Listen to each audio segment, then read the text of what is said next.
살면 살수록 사는 것이 참 녹록하지 않다라는 것을 알게 됩니다. 살다 보면 전쟁 같은 삶을 느끼게 되는데 매일이 하루하루가 전쟁 같다 그렇게 생각을 하게 되죠. 아침에 눈 뜨는 순간부터 전쟁이 시작되는 것 같습니다. 직장에서 살아남기 위해서 싸우고 학교에서도 뒤처지지 않기 위해서 싸우고 사람들과 관계에서 상처받지 않기 위해서 또 받은 상처 또 어떻게 할지 고민하며 싸웁니다. 집에 들어와도 싸움은 끝나지 않습니다. 집은 그냥 안식처가 아니라 또 다른 전쟁터가 될 때도 있습니다. 가족 간에도 싸우고 내 자신과도 싸웁니다. 불안한 생각과 남들과 비교되는 마음과 또 포기하고 싶은 마음과 끊임없이 싸웁니다. 이런 안팎의 매일의 그 싸움과 전쟁 속에서 우리는 하루하루를 살아내고 또 지기도 하고 승리하기도 하면서 그렇게 살고 있습니다. 이렇게 매일매일 전쟁 같은 삶을 살다가 보면 우리의 마음속에 이런 마음이 들어요. 누가 좀 대신 싸워주면 좋겠다. 나는 좀 가만히 있고 누가 좀 싸워주면 좋겠다. 이런 생각이 듭니다. 오늘 본문은 바로 그런 사람들에게 하나님이 주시는 말씀입니다.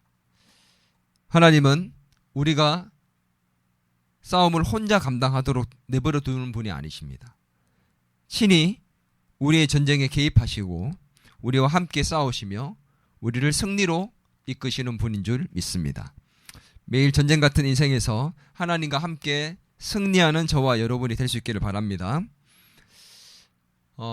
출애굽을 한 이스라엘 백성들이 하나님의 은혜 가운데 홍해를 건넜습니다. 그리고 건너고 난 다음에 이 광야에서 먹을 것과 마실 물이 없어서 그것 때문에 힘들고 어려움을 겪다가 하나님이 그 문제를 은혜로 해결해 주셨죠.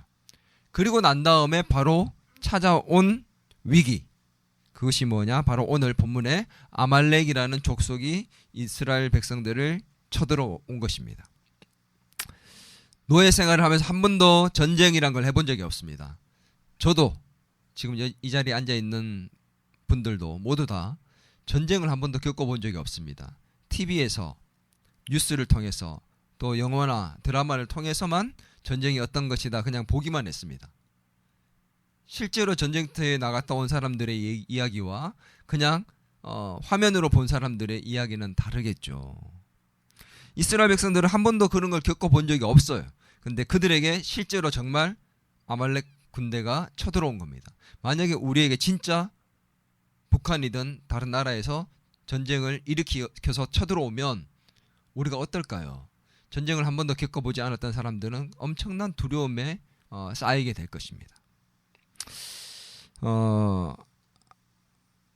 이런 이스라엘 백성들에게 아말렉의 침략은 생존의 위협이었습니다.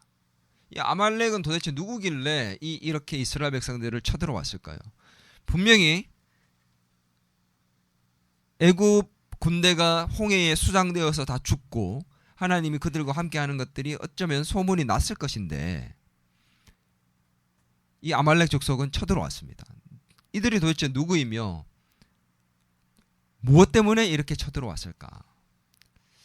예전에 제가 한번 가르친 적이 있습니다. 아말렉 족속은 누구의 후손인 줄 압니까? 아말렉 족속은 에서의 후손입니다. 에서의 이제 손자죠. 이 아말렉이 에서가 누구냐 하면은 누구의 형이죠? 그렇죠. 야곱의 형이죠. 이 야곱의 형, 그러니까 어떤 면에 있어서 어떤 면이 아니죠. 이스라엘 백성과 이 아말렉 족속은 남이 아니에요. 근데 쳐들어와서 죽이려 합니다. 이 아말렉 족속은 전쟁의 경험이 너무도 많고 그 당시에 강대국이었습니다. 신흥 강대국 약탈자. 오늘 르비딤이라는 곳에서 그들이 쳐들어왔기 때문에 이 전투를 르비딤 전투라고 얘기하기도 하는데 이 전투를 시작으로 해서 아말렉 족속과의 전쟁과 전투는 끊임없이 계속되었어요. 아말렉은 하나님을 두려워하는 사람들이 아니었다고 합니다. 끊임없이 공격을 했고 하나님께서는 뭐라고 말씀하셨냐? 이제 앞으로 내가 아말렉을 진멸할 것이다. 그리고 아말렉과의 전쟁은 끊임없이 계속될 것이다. 하나님 그렇게 말씀하셨어요. 야, 도대체 아말렉이 누구냐? 그냥 에서의 후손 정도로만 우리가 알 것이 아니라 아말렉 족속은 끊임없이 이제 하나님 말씀대로 계속 이스라엘 백성들을 공격해오고 또 이스라엘 백성들을 없애기 위해서 막 노력을 했어요. 도대체 누구길래? 에서가 이스라엘 야곱과 어떤 일이 있었죠? 야곱이 배고파서 들어왔던 그 에서에게 팥죽을 팔고 장자권을 빼앗습니다. 그때 당시에는 몰랐는데 이 장자권을 빼앗기고 축복 기도를 나중에 또 이 야곱이 에서 거를 다 빼앗아서 받게 됩니다. 그래서 이 야곱에게 에서는 나중에 보니까 아버지가 죽고 난 다음에 이제 내가 야곱을 죽이겠다라고 얘기를 하고 마음을 품었어요.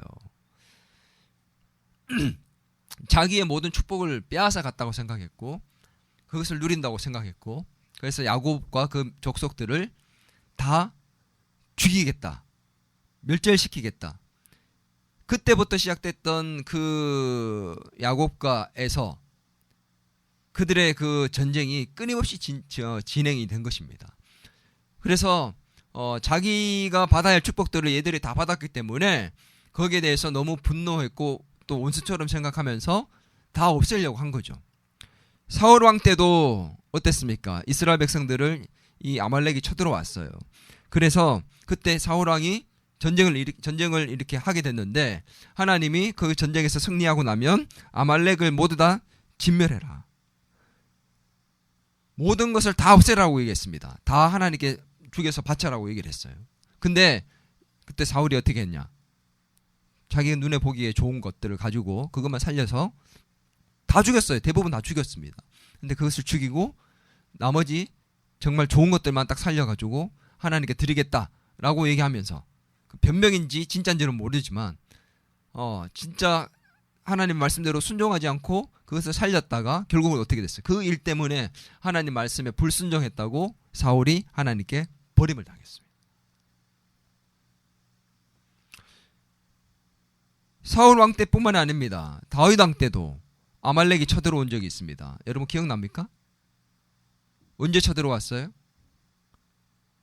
다윗이 블레셋의 망명을 갖고 거기에서 블레셋 연합국이 이스라엘과 전쟁을 하기 위해서 나갈 때 다윗을 데리고 나갑니다. 다윗이 자기 나라와 전쟁을 해야 될 위기에 처해 하면서 가게 됐어요.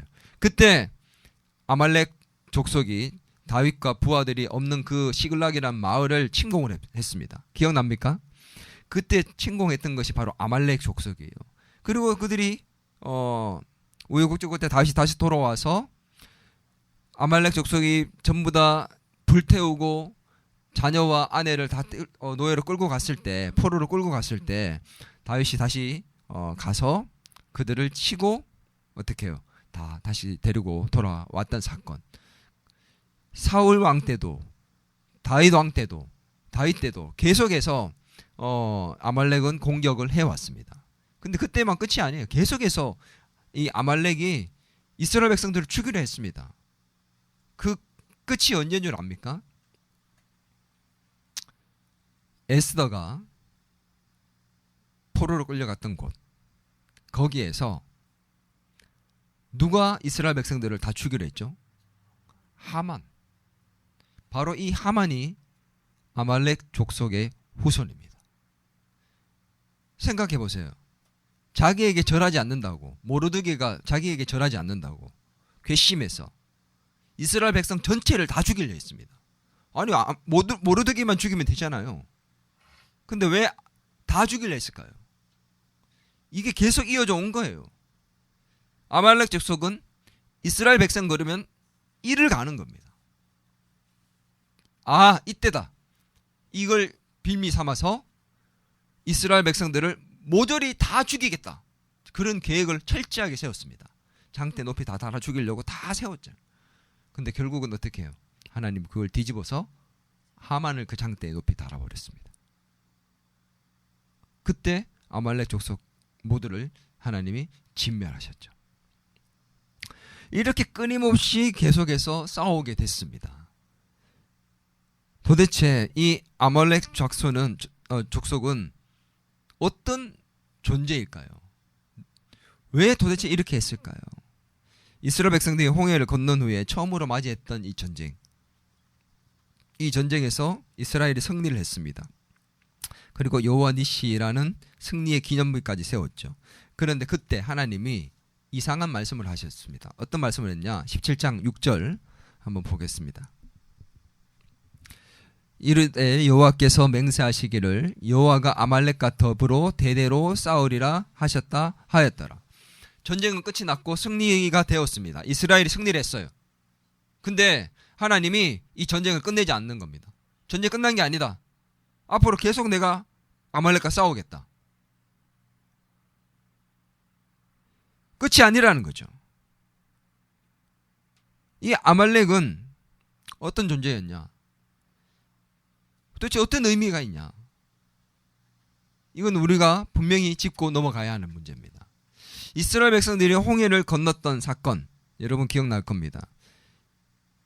홍해를 건너지 않고도 가나안 땅으로 갈 수 있었다고 얘기를 했죠. 근데 홍해를 굳이 건너게 만드셨습니다. 이 홍해를 건넌 것이 어떤 이유라고, 무엇이라고 성경이 말씀하고 있다고 했죠? 홍해를 건넌 것은 어떤 사건이다? 여러분 그것에 대해서 고린도전서 10장 1절에서 2절에서 말씀하고 있습니다. 한번 읽겠습니다. 형제들아 나는 너희가 알지 못하기를 원하지 아니하노니 우리 조상들이 다 구름 아래 있고 바다 가운데로 지나며 모세에게 속하여 다 구름과 바다에서 세례를 받고. 이 홍해를 지난 사건이 이스라엘 백성들에게는 어떤 사건이었다고요? 세례를 받은 사건. 이스라엘 백성들이 출애굽해서 하나님의 백성이 되었다는 사건을 보여주는 사건이 뭐냐면 이 세례, 홍해를 가른 사건, 이것이었습니다. 홍해를 굳이 지나게 했던 이유가 뭐냐? 그 물로 세례를 받는 것과 같이 하나님의 백성이 되었다는 증표를 보여주기 위한 하나의 상징적 사건이었다라는 것입니다. 그러니 그 사건 이후에 아말렉 족속이 그때부터 하나님의 백성이었던 이스라엘 백성들을 끊임없이 계속 공격해서 진멸, 다 없애려고 했다는 겁니다. 하나님의 백성을 아예 없애버리려고 한 거예요. 언제 이후에? 이스라엘 백성들이 홍해를 건너고 구원받은 하나님의 백성으로서 새로운 삶을 시작하는 그때부터 아말렉 족속이 공격을 시작해서 끊임없이 계속 진멸하기 위해서 노력했다는 겁니다. 누가 떠오릅니까? 어떤 존재가 떠올라요? 떠오르지 않습니까? 하나님의 백성이 예수를 믿고 세례받고 구원받은 하나님의 백성이 되는 그 순간부터 누가 끊임없이 그를 공격합니까? 사탄입니다. 마귀. 우리를 진멸하기 위해서, 우리를 무너뜨리기 위해서 끊임없이 우리를 공격합니다. 그래서 아말렉 족속은 대대로 영적인 사탄에 비유되고 있습니다. 실제로 그러한 존재였습니다. 우리는 이 영적 아말렉과의 전쟁, 마귀와의 전쟁, 그 마귀가 세상 속에서 우리를 전쟁 같은 삶으로 몰고 있습니다. 끊임없이 우리를 공격하고 있습니다. 사람을 통해서, 환경을 통해서, 사건을 통해서 우리를 무너뜨리려 합니다. 이런 영적인 전쟁 가운데서 매일매일 살고 있으면서 우리가 이것을 어떻게 승리하는 삶으로 이끌 수 있을 것인가? 이 본문에서 그것을 우리는 찾을 수 있습니다. 먼저 한번 따라합니다. 하나님이 함께 하시고 승리하게 하심을 믿어야 합니다. 뭘 믿어야 된다고요? 하나님이 함께 하시고 승리하게 하신다는 사실을 믿어야 한다는 겁니다. 믿습니까? 오늘 이 사건은 너무 유명한 말씀이죠. 너무너무 잘 알고 있는 말씀입니다. 이스라엘이 전쟁을 이제 처음으로 맞이했는데 모세가 어디로 올라가요? 산 꼭대기로 올라갑니다. 그 산 꼭대기에 올라가서 손을 높이 들고 기도했을 때 전쟁에서 승리를 했고 손이 내려오면 졌습니다. 그래서 아론과 훌이 옆에서 돌을 구해와가지고 높이 들게 했습니다. 받쳐 들었습니다. 그랬더니 결국 그 전쟁에서 승리했다. 너무 유명한 사건이죠. 이 사건은 핵심이 뭘까요? 뭘 말하고 싶은 걸까요? 기도. 기도하면 승리한다. 그러면 여러분 그렇게 생각하면 하나님께서 여호수아가 밑에서 싸우게 할 필요가 없잖아요. 모든 백성이 다 같이 산꼭대기로 올라가서 기도하면 될 거 아닙니까?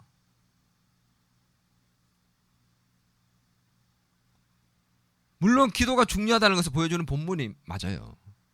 근데 진짜 이것을 통해서 하나님이 보여주고 싶었던 것이 과연 기도 열심히 해라 라는 걸까? 기도해야 승리할 수 있다라는 걸까?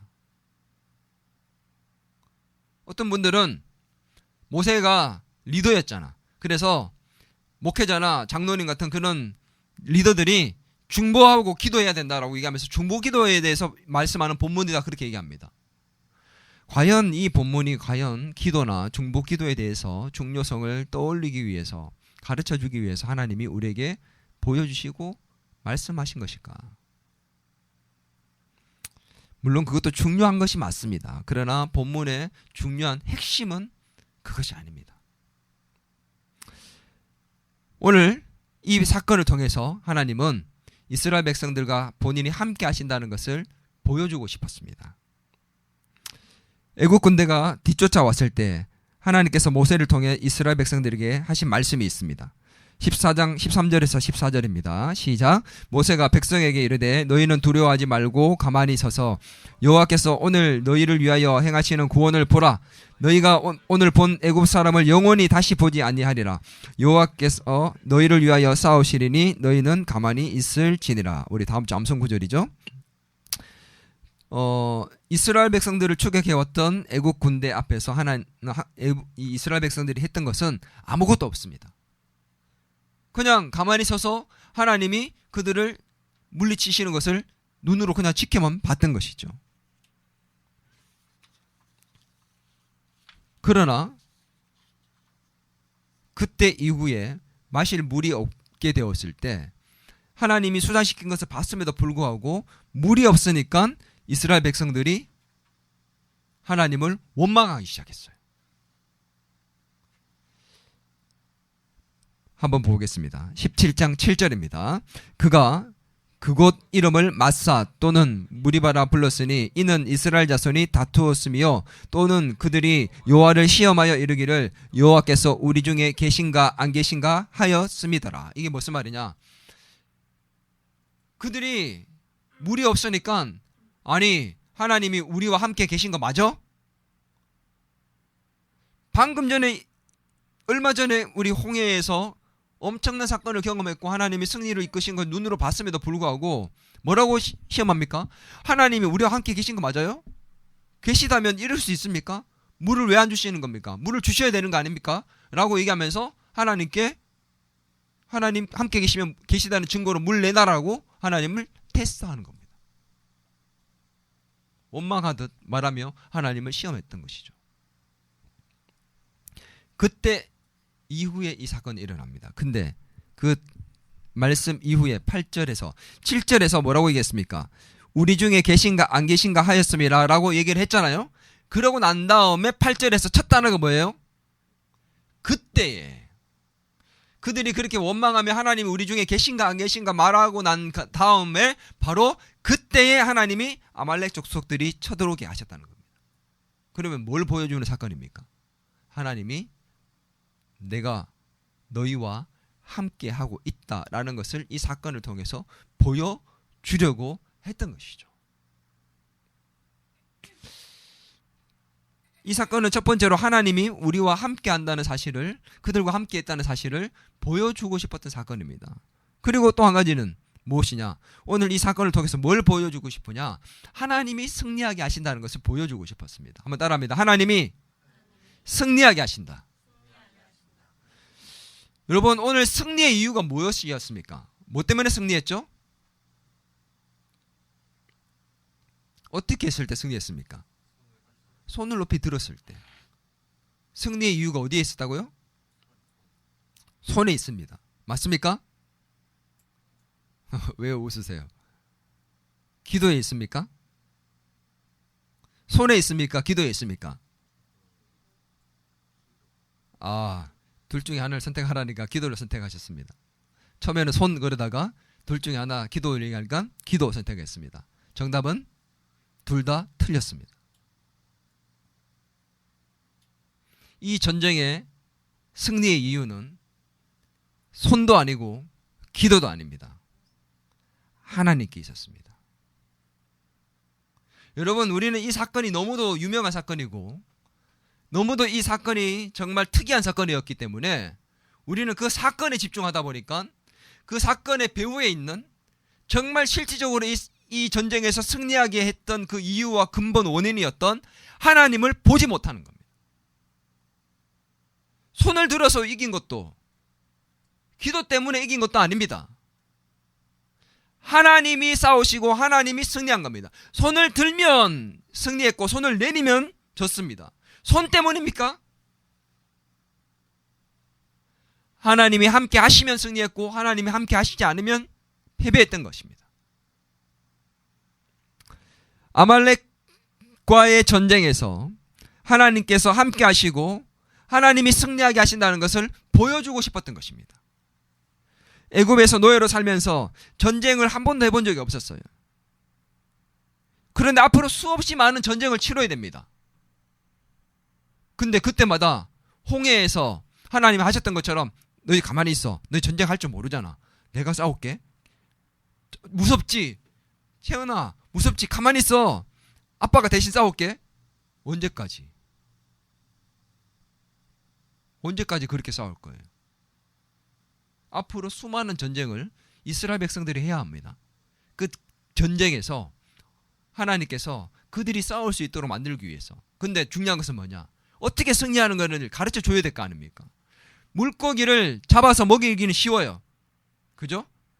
그래서 보통 아빠들은 다 내가 물고기 잡아서 올게. 그리고 물고기를 잡아옵니다. 그리고는 막 맛있게 만들어서 먹여요. 그럼 먹어요. 고기 구워서 계속 먹입니다.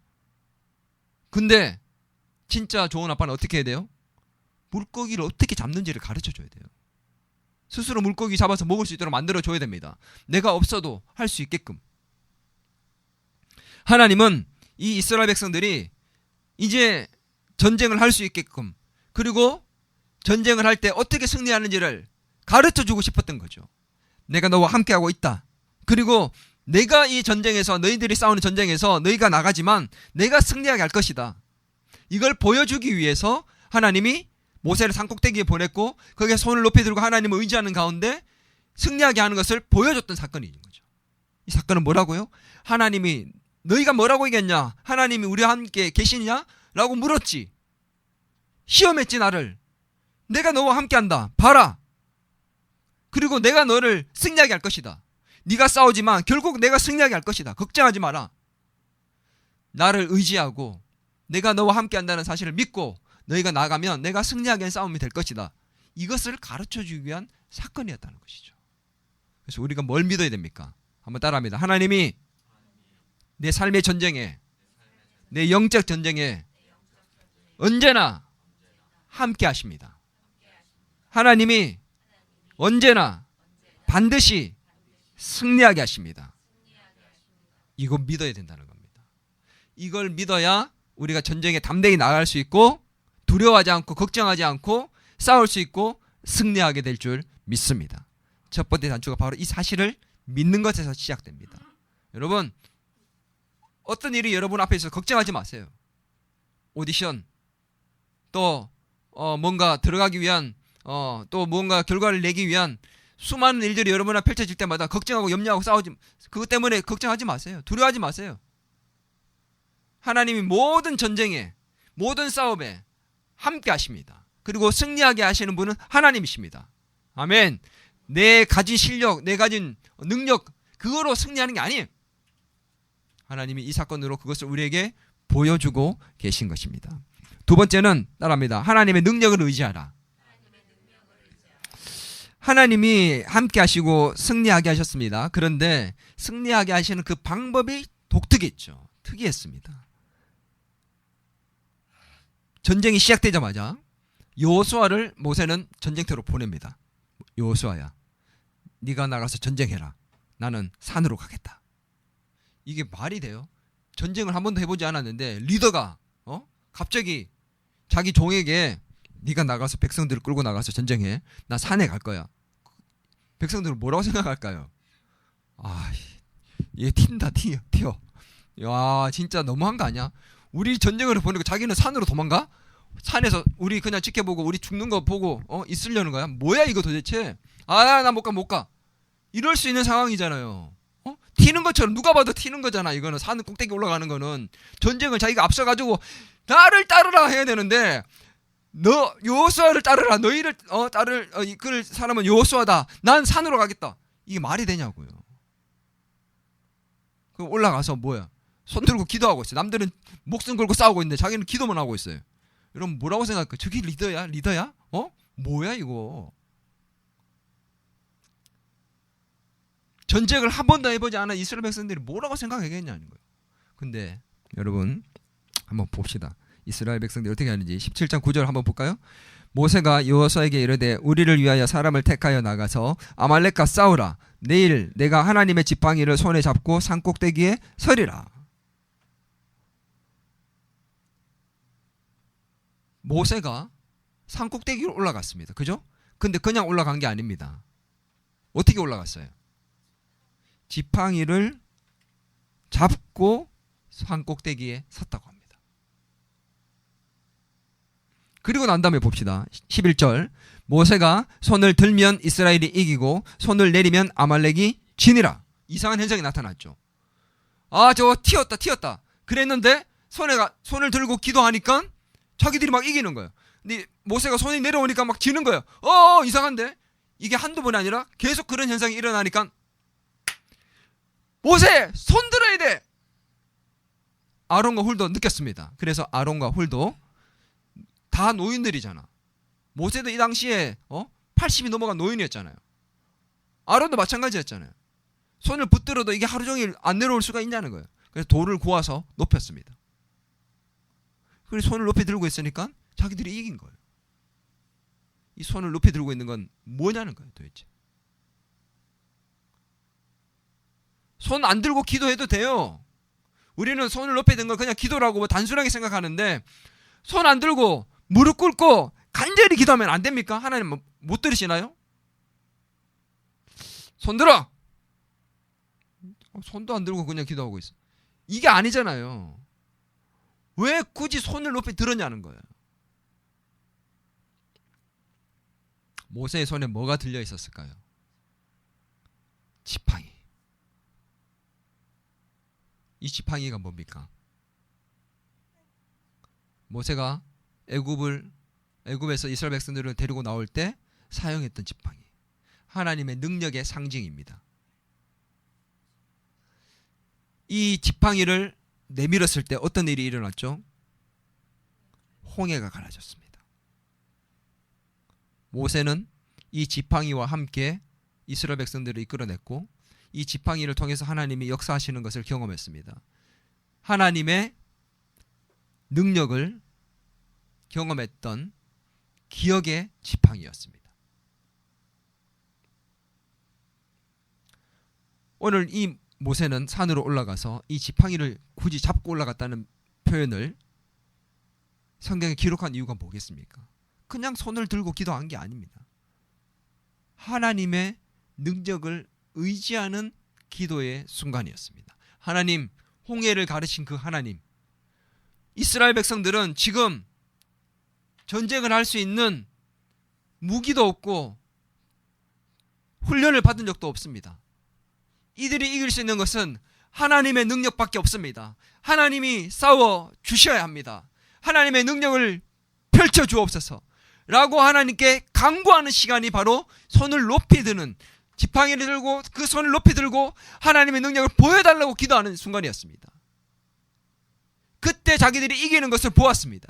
하나님의 능력을 의지할 때 우리가 이기는구나. 하나님이 함께 하실 때 그때 우리가 이기는구나 하는 것을 보게 된 것입니다.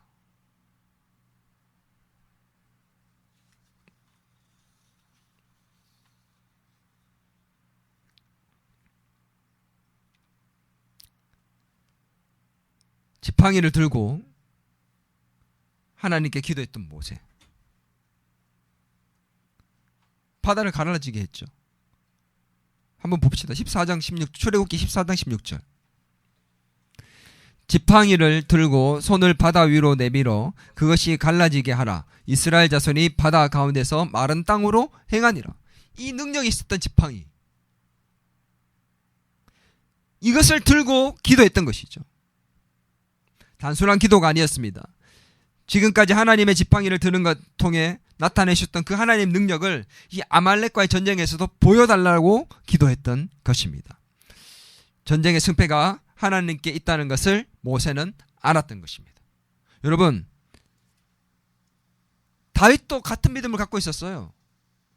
다윗이 누구와 싸웠습니까? 골리앗과 싸웠습니다. 모든 사람이, 당시에 거기에 있었던 모든 사람이 골리앗의 그 장대한 키, 그 엄청난 체구를 보았습니다. 키가 3m에 가까웠고 머리에 노트구를 쓰고 몸에는 5,000세겔 녹갑옷을 입고 창끝 무게만 해도 600세겔, 창끝 무게만 한 7kg 가까이 되는 이 엄청난 이 거인, 거기에는 사울도 있고 군인들도 많았습니다. 그러나 아무도 나가지 못했습니다. 왜 못 나갔습니까? 왜입니까? 바로 내가 싸워야 된다 생각했기 때문에. 내가 과연 저 골리앗과 싸워서 이길 수 있을까 생각했기 때문에. 내가 싸운다고 생각했을 때는 적수가 되지 않는 겁니다. 그러니 싸우러 못 나가고 두려워 떠는 거예요. 근데 다윗은 어땠습니까? 달랐어요. 다윗도 골리앗을 보았습니다. 근데 다윗은 내가 나와서 싸우는 게 아니라는 걸 알았어요. 다윗은 내가 싸우면 지겠지만 하나님이 싸우시고 더 크신 하나님을 보았기 때문에 다윗은 나가서 싸울 수 있었던 겁니다. 그래서 다윗이 뭐라고 얘기했습니까? 만군의 여호와의 이름으로 나간다. 한번 읽어볼까요? 17장 45절, 사무엘상 17장 45절입니다. 너는 칼과 창과 단창으로 내게 나오거니와 나는 만군의 여호와의 이름으로 내게 나가노라. 다윗은 물맷돌을 의지하거나 자기의 실력, 자기가 연습했던 것들을 의지했던 게 아닙니다. 내가 연습을 얼마나 많이 했는데 물맷돌 잘 던지면 한 방에 나가 떨어질 수 있을 거야 라고 생각했던 게 아니에요.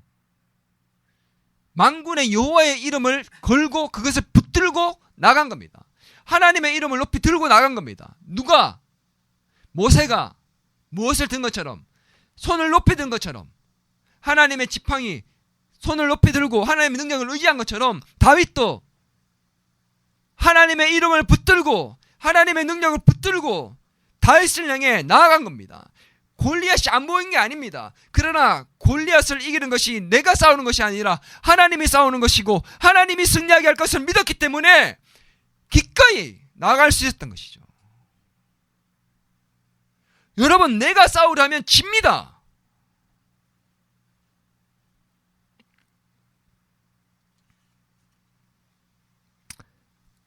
골리앗을 물러뜨리는 것은 다윗이 아닙니다. 하나님입니다. 물맷돌이 아닙니다. 하나님입니다. 믿습니까?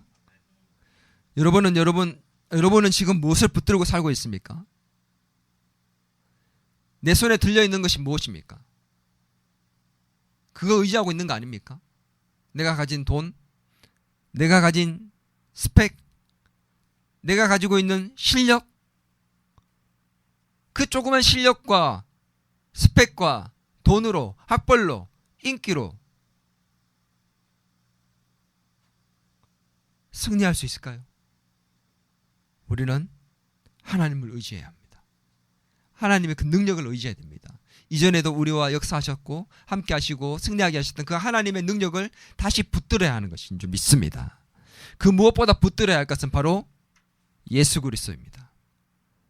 십자가와 부활을 통해서 죄와 사망과 사탄의 권세를 이미 이기신 예수님의 그 능력을 붙들 때, 의지할 때 우리는 승리하게 될 줄 믿습니다. 우리의 삶 속에 끊임없이 일어나는 보이지 않는 이 영적 전쟁에서 승리하신 그 바로 예수 그리스도 하나님을 붙들고 의지하는 가운데 승리할 수 있기를 간절히 소망합니다. 여러분, 우리는 하나님이 함께 하시고 하나님이 승리하게 하신다는 사실을 믿어야 됩니다. 그리고 우리가 하나님의 능력을 의지할 때 승리할 수 있다는 사실을 믿어야 됩니다. 그리고 동시에 한번 따라합니다. 이 전쟁을 하나님의 전쟁이 되게 하라. 출애굽하고 난 다음에 이스라엘 백성들이 애국과 싸울 때는 아무것도 하지 않았죠. 가만히 서서 지켜봤습니다. 14장 13절에 14절입니다. 출애굽기. 모세가 백성에게 이르되 너희는 두려워하지 말고 가만히 서서 여호와께서 오늘 너희를 위하여 행하시는 구원을 보라. 너희가 오늘 본 애국 사람을 영원히 다시 보지 아니하리라. 여호와께서 너희를 위하여 싸우시리니 어떻게 하라고요? 너희는 가만히 있을지니라. 가만히 있었어요. 근데 이번 전쟁은 직접 싸우게 하셨습니다. 여호수아와 백성들이 직접 나가서 전면전을 치렀습니다. 17장 10절 여호수아가 모세의 말대로 행하여 아말렉과 싸우고 모세와 아론과 훌은 산 꼭대기에 올라가서 전면전을 하게 됐습니다. 왜 싸우겠을까요? 이제 너네가 싸워서 이겨라. 내가 승리하게 해줬으니까 이번부터는 너희가 한번 싸워서 이겨봐. 실패해도 괜찮아. 져도 괜찮아. 지는 것도 경험이야. 이런 걸까요? 왜 이번에는 하나님 직접 싸우게 했을까요? 하나님께서, 잘 들어야 됩니다. 하나님께서 여호수아와 백성들, 이스라엘 백성들을 통해서 승리하게 하시려는 것이었습니다. 다시 잘 들으세요. 여호수아와 백성들의 힘으로 승리하게 하려는 것이 아니라 여호수아와 백성을 통해서 승리하게 하시려는 것이었습니다. 이건 너무 다른 거예요. 네 힘으로 승리가 아니라 내가 너를 통해서 승리하겠다라는 것입니다. 누가 싸우는 전쟁이에요? 결국은 하나님이요. 하나님이 누구를 통해서 싸우겠다는 겁니까? 이스라엘 백성들을 통해서. 오늘 저와 여러분을 통해서 싸우시겠다는 겁니다. 내가 너를 쓰겠다는 겁니다. 내가 너를 통해서 승리하겠다는 겁니다. 오늘 누가 메인이 되느냐의 문제예요. 이 영적 전쟁과 우리 삶의 이 전투에서 누가 싸우느냐, 누가 메인이 되어 싸울 것이냐, 누가 도구가 되느냐. 우리가 메인이 되고 우리가 하나님을 움직여서 하나님을 도구처럼 써서 승리하려고 한다면 질 겁니다. 하나님 그렇게 움직이지 않습니다. 근데 하나님이 메인이 되어서 싸우시고 우리를 도구로 쓰신다면 그 전쟁은 100% 승리하게 될 것입니다. 사람은요, 어리석어요. 내가 싸우려 합니다. 내가 잘 싸우려 합니다. 집중해서 잘 들어야 됩니다. 그래서 이것저것 준비를 많이 해요. 실력도 쌓고 학벌도 쌓고 스펙도 쌓고 인맥도 쌓고 내가 전투에서 잘 싸우기 위해서 이것저것 준비를 많이 합니다. 시간을 쓰고 에너지를 씁니다. 돈을 씁니다. 내가 메인인 줄 알죠. 내가 잘 싸우려. 물론 우리가 끊임없이 전쟁에서 잘 싸우기 위해서 준비해야 되는 게 맞습니다. 그러나 그게 핵심이거나 그게 메인이 아니라는 거죠. 그것을 통해서 하나님이 쓰시겠지만 그것을 의지해서는 안 되는 겁니다. 물맷돌을 던지는 거 연습해야죠. 다윗이 연습했습니다. 나무에다가 X표도 해놓고 던지는 겁니다. 맞을 때까지 던진 거죠. 그러면서 사자와 곰으로부터 양을 지켰잖아요. 연습해야 됩니다. 그러나 실제 전쟁에 나갔을 때 던졌을 때 내가 연습한 대로 다 됩니까?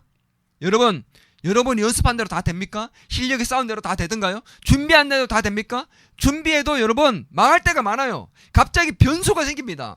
던졌는데 갑자기 바람이 불어가지고 평상시에 바람이 안 불 때는 잘 됐는데 던지니까 바람이 불어서 변수가 생길 수도 있습니다.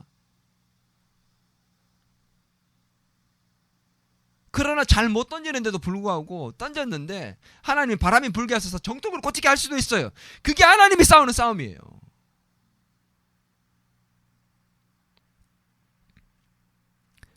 오늘 우리는 우리를 통해서 하나님이 승리하게 하는 전쟁을 해야 하는 것입니다. 하나님과 아말렉과의 전쟁이었습니다. 오늘 본문은. 오늘 우리의 전쟁도 내가 싸우는 것처럼 보이지만 사실은 보이지 않는 하나님이 싸우시는 전쟁입니다. 하나님의 전쟁에 우리를 사용하시는 겁니다. 믿습니까? 우리가 학벌과 지식과 돈과 명예, 인기, 인맥, 경험에 우리가 의지한다면 그 힘으로 싸울 때는 우리는 질 수밖에 없어요. 왠 줄 알아요? 마귀는요, 우리의 약점을 너무도 잘 알기 때문에 우리가 아무리 잘 준비를 해도 그 약점만 공격합니다. 르비딤과의 이 전투에 대해서 신명기 25장에 자세히 기록되어 있는데 거기에 보면 이 아말렉이 어떤 족속인지를 잘 보여줍니다. 25장 17절에서 19절 같이 한번 봅니다. 같이 읽겠습니다. 시작. 너희는 애굽에서 나오는 길에 아말렉이 내게 행한 일을 기억하라. 곧 그들이 너를 길에서 만나 내가 피곤할 때에 내 뒤에 떨어진 약한 자들을 쳤고 하나님을 두려워하지 아니하였느니라. 누구를 쳤다고요? 약한 자들. 이 아말렉 족속이 바로 이 약한 자들을 쳤습니다. 노인, 여자, 어린아이, 하나님께서 지키기를 원하시고 돌보기를 원하셨던 약한 자들, 그들을 쳤습니다. 전쟁은 용사들끼리의 싸움입니다. 약한 자를 치는 싸움이 아닙니다. 근데 아말렉은 그들을 쳤습니다. 그래서 하나님이 이들이 얼마나 정말 악한 자인지 말씀하시면서 이들을 진멸하겠다 말씀하셨습니다. 마귀는 정말 비열하게 우리의 약한 부분만 건드립니다. 우리가 무너지기 쉬운 부분, 우리의 마음에서 정말 무너지기 쉽고 그 말 한마디에 무너질 수밖에 없고 상처받고 모든 일을 내려놓고 싶게 만드는 그런 것들을 보게 하고 그런 것들을 듣게 합니다. 끊임없이 우리의 마음을 무너뜨리려 하고 우리를 공격합니다. 우리의 약점을 건드립니다. 그래서 실력이 아무리 잘 준비가 돼도 마음이 무너져서 다 무너져 버려요. 정신 차려야 합니다.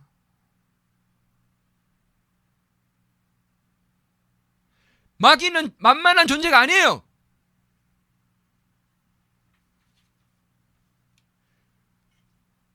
오늘 예배 가운데도 마귀는 끊임없이 우리를 공격하고 있죠. 우리가 정신줄을 놓는 순간 아무리 실력으로 준비가 잘 되어 있어도 스펙이 준비되고 돈이 준비되고 인맥이 준비되어도 마음을 공격하고 약한 점을 공격해서 무너뜨려서 아무것도 할 수 없는 무기력한 존재를 만들어버리는 게 마귀입니다.